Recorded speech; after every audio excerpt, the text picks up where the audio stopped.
दोस्तों, middle east की गोद में बसा दुबई शहर दुनिया के सबसे अमीर शहरों में से एक है, जिसे टूरिज्म और सोने का गढ़ माना जाए तो ये गलत नहीं होगा। लेकिन दोस्तों, आज की इस वीडियो में हम आपको बताने वाले हैं दुबई के कुछ ऐसे आइलैंड्स के बारे में जो आज भी खाली हैं। लेकिन ऐसा क्यों है, इसे जानने के लिए आपको हमारी इस वीडियो को अंत तक देखना होगा। तो चलिए बिना देरी किए हम इस वीडियो की शुरुआत करते हैं। दोस्तों, ये बात तो हम सभी को मालूम है कि दुबई के रूलर शेख मोहम्मद बिन रशीद अल मखदूम ने दुबई में वो काम कर दिखाया जिसकी मिसाल पूरी दुनिया में नहीं मिलती। आज से 30 साल पहले पूरे दुबई में सिर्फ एक ही बिल्डिंग होती थी, जिसे आज दुबई वर्ल्ड ट्रेड सेंटर के नाम से जाना जाता है। लेकिन उसके बाद यहाँ back to back construction project ने दुबई की किस्मत ही बदल डाली। जो शहर 100% तेल पर निर्भर था, अब वो मात्र 3% तेल पर ही निर्भर करता है। और शेख मोहम्मद बिन रशीद अल मखदूम का ख्वाब भी कुछ ऐसा ही था। दुनिया की सबसे ऊंची बिल्डिंग बुर्ज खलीफा से लेकर दुनिया के इकलौते 7 स्टार बुर्ज अल अरब तक दुबई का कोना कोना वर्ल्ड क्लास लग्जरी से भरा हुआ है। जब दुबई के पास मेगा प्रोजेक्ट बनाने के लिए जमीन की कमी हो गई तो शेख ने समुद्र की तरफ रुख कर लिया। जी हाँ दोस्तों, ये बात है सन 2001 की, जब दुबई पहले ही बुर्ज अल अरब बनाकर वेस्टर्न टूरिज्म अपनी ओर कर चुका था, जिससे कि दुबई के बीच काफी ज्यादा फेमस होने लगे।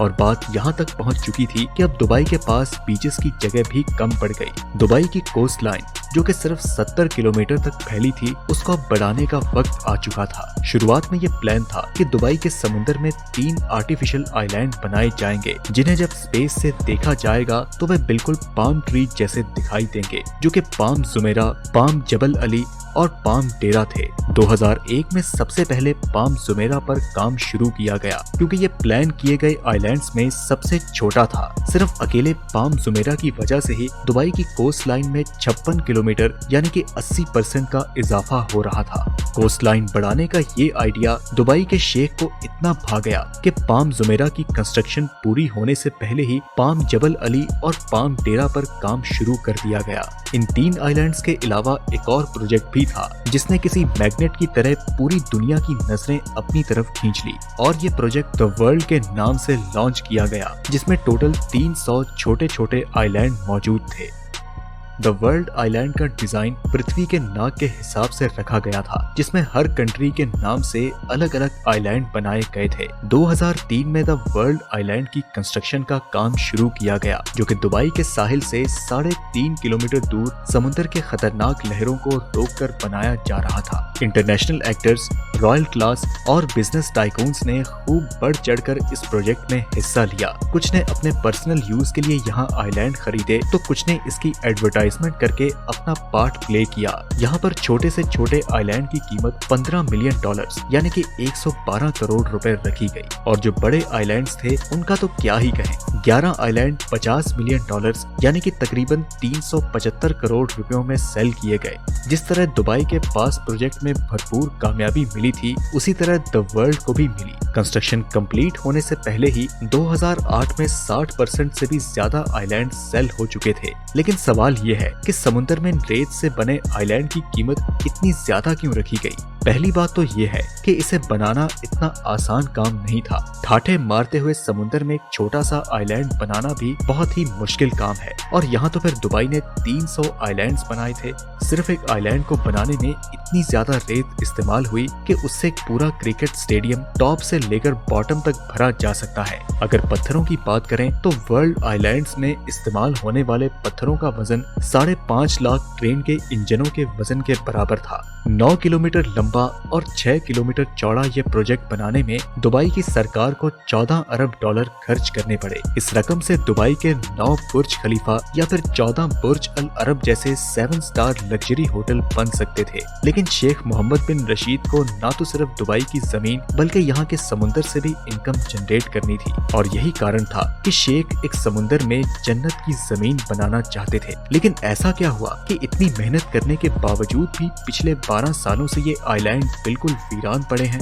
द वर्ल्ड आइलैंड के फेलियर में सबसे पहला रीजन इसका डिजाइन है। सबको यही उम्मीद थी कि इस प्रोजेक्ट का डिजाइन पृथ्वी के मैप के हिसाब से बनाया जाएगा, लेकिन इस प्रोजेक्ट के कंप्लीट होने के बाद ये पृथ्वी के डिजाइन से काफी अलग था। ज्यादातर आइलैंड की शेप एक्चुअल कंट्रीज के मुकाबले में काफी अलग थी, जिससे कि इन्वेस्टर्स को काफी ज्यादा डिसअपॉइंटमेंट हुई। लेकिन सिर्फ डिजाइन का चेंज होना ही इस आइलैंड की नाकामी का कारण नहीं था। 2008 में वर्ल्ड आइलैंड को लॉन्च किया गया, जिसमें पूरे के पूरे दुबई को फायरवर्क से रोशन कर दिया गया। जितना पैसा इस लॉन्च इवेंट में बहाया गया वह सारे का सारा बेमकसद साबित हुआ, क्योंकि ये वो वक्त था जब पूरी दुनिया को ग्लोबल फाइनेंशियल क्राइसिस ने घेर रखा था। द वर्ल्ड के 60% आइलैंड इस फाइनेंशियल क्राइसिस से पहले ही सेल हो चुके थे, और इस क्राइसिस की वजह से न तो सिर्फ वर्ल्ड आइलैंड बल्कि पूरी दुबई की प्रॉपर्टीज के रेट्स जमीन पर आ गिरे। फाइनेंशियल क्राइसिस की वजह से जिन लोगों ने ये आइलैंड खरीद रखे थे उन्होंने भी यहाँ कंस्ट्रक्शन का काम नहीं कराया। वक्त गुजरता गया और इसी दौरान एक और मुसीबत खड़ी हो गई। खाली पड़े आइलैंड आहिस्ता आहिस्ता समुद्र में डूबने लगे, और यह नोटिस किया गया कि ये आइलैंड सॉइल इरोजन की वजह से समुद्र के नीचे जा चुके थे। ये खबर जहां खतरनाक थी, वहीं मीडिया कवरेज ने लोगों का इस प्रोजेक्ट पर ट्रस्ट कम कर दिया, जिसका नतीजा ये निकला कि ग्लोबल फाइनेंशियल क्राइसिस खत्म होने के बाद दुबई के दूसरे एरियाज में तो बिजनेस वापस लौट आया, लेकिन द वर्ल्ड आइलैंड पर सॉइल इरोजन के डर से किसी ने भी अपनी किस्मत नहीं आजमाई। इंजीनियर और रिसर्च टीम ने जब आइलैंड इरोजन को इन्वेस्टिगेट किया तो एक खौफनाक मामला उभर कर सामने आया। पाम जुमेरा, पाम जबल अली और पाम डेरा के साथ साथ द वर्ल्ड आइलैंड की कंस्ट्रक्शन में इस्तेमाल होने वाली रेत पर्शियन गल्फ के समुद्र से ही फ्रेजल के जरिए निकाल कर आइलैंड में डंप की जाती थी, और जिन शैलो वाटर से रेत निकाली गई थी वहाँ पर पानी का दबाव बढ़ गया, जिसकी वजह से समुद्र की वेव्स में काफी चेंजेस नोट की गई। वेव्स ने चेंजेस की वजह से न तो सिर्फ आर्टिफिशियल आइलैंड बल्कि पूरी दुबई की कोस्टलाइन में इरोजन देखी गई। ये सैटेलाइट फुटेज 2002 की है, जब सिर्फ पाम जुमेरा बनाया गया था। इस फुटेज में दुबई की कोस्टलाइन को बिल्कुल स्ट्रेट देखा जा सकता है, लेकिन 2008 में जब बाकी तमाम आइलैंड्स बनाए जा चुके थे तब इनमें साफ साफ देखा जा सकता है कि दुबई की अपनी कोस्टलाइन जगह जगह से गायब हो चुकी है, और इसको रोकने के लिए कई जगहों पर आर्टिफिशियल दीवारें भी बनाई गई। आर्टिफिशियल आइलैंड्स बनाने, दुबई के कोस्टलाइन को डबल ट्रिपल करने और प्रकृति से खेलने का अमल अब दुबई पर उल्टा पड़ रहा है। इस मामले में इन्वेस्टर्स, बिजनेस टाइकून्स और सेलिब्रिटीज के ट्रस्ट लेवल को इतनी ठेस पहुंचाई गई कि दुबई की सरकार ने तमाम आइलैंड प्रोजेक्ट पर फौरन काम रुकवा दिया।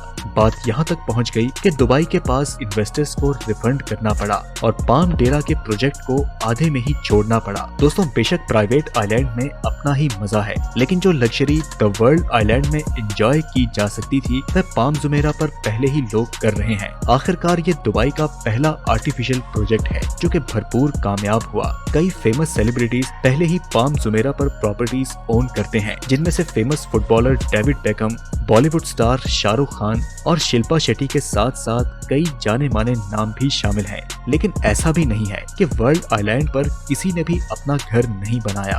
300 में से 9 आइलैंड ऐसे हैं जिन्हें डेवलप किया जा चुका है, जिनमें लेबनान आइलैंड, यूरोप आइलैंड और फार्मूला 1 ड्राइवर के नाम पर बनाया गया माइकल शूमेकर आइलैंड डेवलप किया जा चुका है। बाकी तमाम 291 आइलैंड अभी तक खाली पड़े हैं और धीरे धीरे समुद्र में डूबते जा रहे हैं। दुबई के शेख अपनी इस नाकामी से अच्छी तरह से वाकिफ हैं और अपनी इस गलती को सुधारने के लिए नए और एडवांस प्रोजेक्ट भी लॉन्च करने में लगे हैं। उनका नया प्लान ये है कि पहले द वर्ल्ड के यूरोप आइलैंड को डेवलप किया जाए। स्वीडन आइलैंड्स में 10 पैलेस, जर्मनी आइलैंड में 32 विला और टोटल 78 फ्लोटिंग स्वीट्स बनाने का प्लान किया गया है। इन फ्लोटिंग स्वीट्स में समुद्र के एक यूनिक एक्सपीरियंस को एंजॉय करने के साथ साथ टूरिस्ट अपने अंडर वाटर बेडरूम्स में मैरीन लाइफ को भी एंजॉय कर सकेंगे।